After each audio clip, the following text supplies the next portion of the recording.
What's on, ladies and gentlemen? My name's Ross, I like games, and today it's time to look at that green starter deck, except it's not really a green starter deck, it's a green and blue starter deck.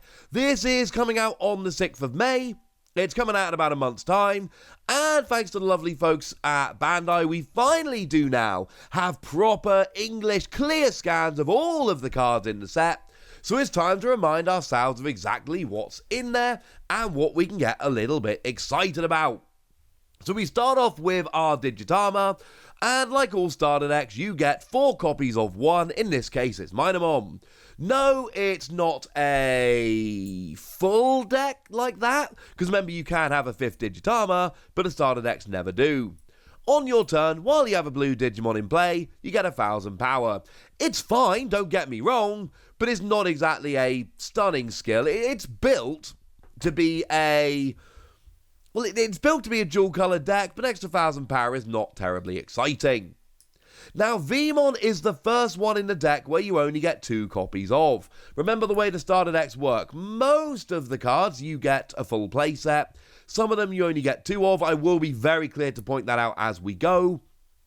Basically, if you want playsets of everything, you will need to buy 2 copies of the deck, and a lot of the reason for this video is really making clear which you get 2 and which you get 4 copies of. So Veemon you get 2 copies of. When you play, you reveal the top 3 cards of your deck, and you add a card with 3 in its traits to your hand, and place the remaining cards at the bottom of your deck in any order. It's extra consistency in any kind of Digimon deck. That's a good thing. We do get a full 4 copies of Betamon here, although Betamon's not terribly exciting. It can digivolve from either blue or green, which is very important. For what it's worth, Veemon could as well. And that's important because, remember, we've only got a green Digitarma.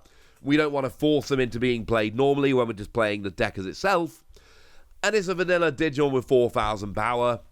And 4,000 power isn't enough to be special, and unfortunately that's the only thing it's got that makes it even a little bit special. Sorry, not good enough. X-Veemon comes through as a playset here, can once again digivolve from either blue or green, and when you would play this card from your hand, if you have a green Digimon in play, reduce this cost by 1. Well, that basically makes it a free cost to play level 4, which is pretty cheap, and that's alright by me. But you've also got an inheritable skill here. If you have a green Digimon in play, gain 1,000 power. Cool. I mean, look, this is fine, it's lovely, but it's only 1,000 power. And we all know 1,000 power can be big. It can be the difference between deleting and not deleting. It can be the difference between surviving and not surviving. But it's not a stunning skill, it's just a nice bonus. Now, Paledramon is designated as a super rare, and it's all shiny and all of that. And this one you only get 2 copies of. Sorry.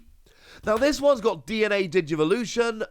It's 0 memory from a blue level 4 and a green level 4. And what that means is you take a green level 4 in play, you put a blue level 4 on top of it, remember the one on the left goes on top, and you keep all the inheritable sources they had, and then you put Paledramon on top, and you've got one big Digimon. And it is a proper dual colour blue and green. When digivolving, if you DNA digivolved, you return one of your opponent's Digimon with 6,000 power or less to the bottom of their deck. This is also clearly another very nice skill. Gets one of your opponent's Digimon off the field while you cheat and DNA digivolve, and that's a good thing. Oh yeah, and when attacking once per turn, you unsuspend. Now bear in mind, the way DNA Digivolution works, we've had the ruling, I can attack with both my level 4s, and even though I've attacked with them, they're suspended, etc., when I DNA Digivolve, I am unsuspended and I'm allowed to attack. And then I unsuspend again, I can take 2 level 4s and get 4 attacks off with them, assuming I keep surviving. That's a bit nutty. You're going to want 4 copies of this. Now, Imperialdramon Dragon Mode, that is really the cover star of this particular deck, so clearly you only get 2 copies of that one. And this is your big bad level 6. When you Digivolve, and it is dual colored blue and green, you can play a level 4 or lower blue Digimon card, and a level 4 or lower green Digimon card from this Digimon's Digivolution cards without paying. So basically you Digivolve into this level 6 and then you play 2 level 4s from under it. So essentially you turn your level 5 into a level 6 and 2 level 4s for 4 memory. Yes, that's clearly really good. But unfortunately, like I say, only 2 copies. Feel free to be upset about it. There's not much we can do about it. That's the way it is. You do get a playset of Paledramon here. It's a level 3. And if you've got a blue Digimon in play, you gain blocker. And this is actually really good. Really good. Because it's very cheap for a blocker. And it's as simple as that. You don't see many level 3 blockers. You don't really see them in green very much. Sure, you got to have a blue Digimon in play, but we can see this deck is clearly made and it is tending towards being dual color. And now I've got a nice cheap Digimon that I can block with.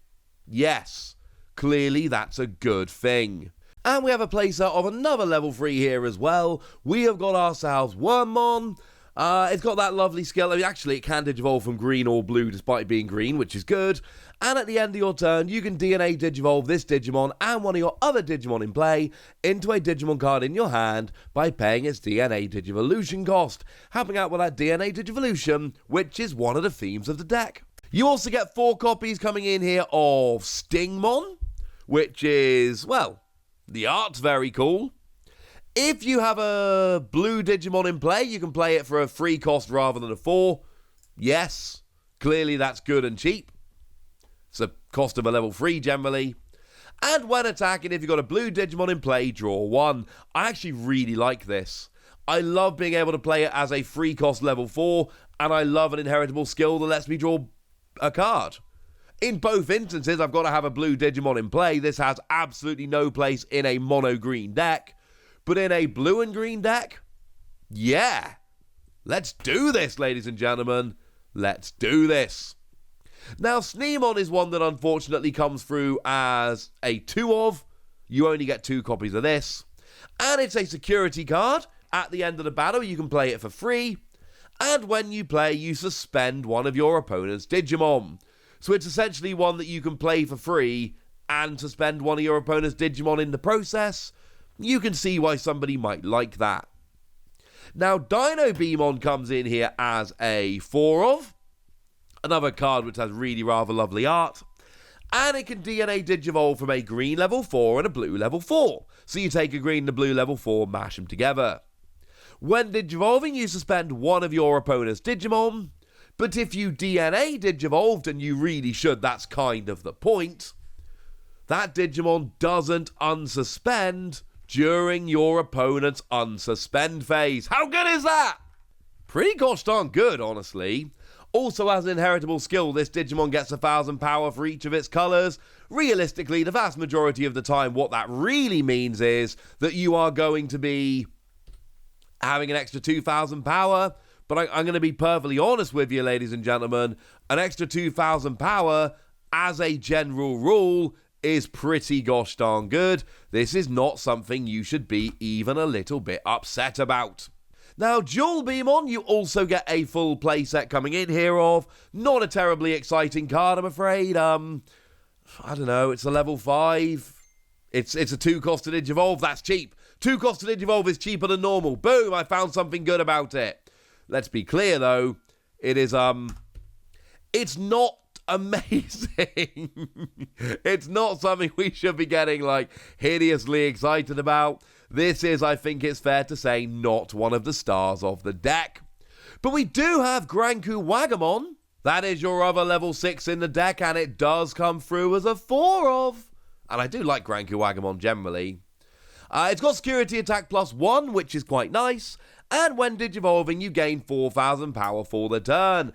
And it's weird how often Paledramon gets 4,000 power. Like, that's its thing. Paledраmon's thing is it always gets 4,000 power. But when you Digivolve, you have one turn of it being a 15,000 power Digimon with at least security attack +1. Could be higher if you can boost it in any other way. And, yeah, that's good, ladies and gentlemen. That's good. Now, Megadeth is the last card here, which only comes through as a 2 of. It is a 5 cost option card, dual color blue and green.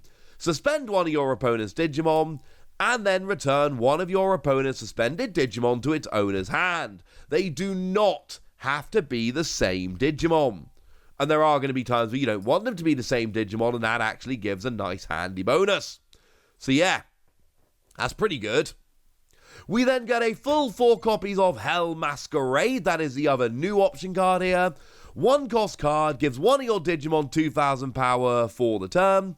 Then if you have a blue Digimon in play, you get piercing for the turn. Yeah. Extra 2000 power plus piercing when you take out a Digimon perform a security attack. For 1 memory, that is not bad. And then we get a full playset of a reprint of Flower Cannon. Yes, same card we had back in BT1. Just suspends one of your opponent's Digimon for 2 memory.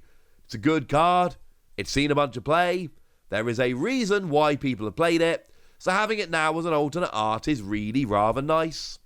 So there we go, ladies and gentlemen. Now, as a reminder, the ones that come through as 2-ofs, you've got your Veemon, only 2 copies, your Paledramon, your Imperialdramon Dragon Mode, your ST9, and your Megadeth. And shout out to DigimonCardGame.fandom.com for reminding me which ones were 2-ofs and which ones were 4-ofs.